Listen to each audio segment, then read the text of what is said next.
Hi everyone, I am Somshekhar and today I am going to review about my new bike Bullet 350. Actually this is a 1990 model Bullet which I bought in OLX and I have fully refurbished this bike. So you can see the matte black paint finish which is very awesome and the new crash guard.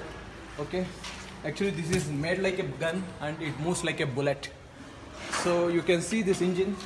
This is a old engine in which the clutch, gearbox, everything is separate, and this is a caster engine. And the contrast you can see in my other bike Thunderbird 500, in which you can see this is a UC engine, unit construction engine. Even though this is 500cc, the thump which you get in this bike you won't get in any new Enfields.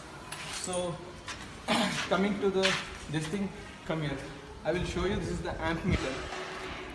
This is the amp meter. So whenever you are kicking, it should be at the center. So when it is at the center only, 1 second, it's not in the neutral, right? So this is at the center. Whenever it's in the opposite deflection, if you kick, it will kick back like a Bruce Lee. Okay, come, let's show you the neutral finder. Come.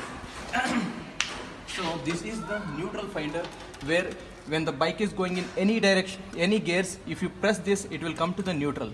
So, and this is the choke. So this is the charm of the old Bullets. So I will show you the thumb. Without that, this review will be like incomplete.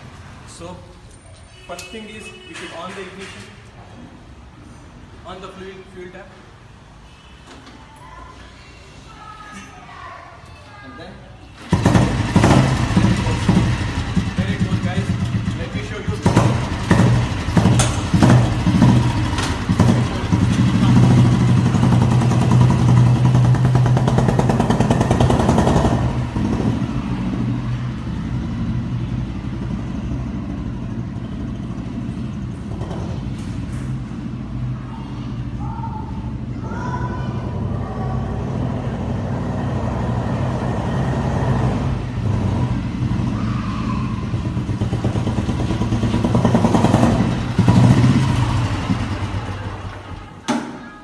So this was a review of my bike which I love the most, the Royal Enfield 350. It's really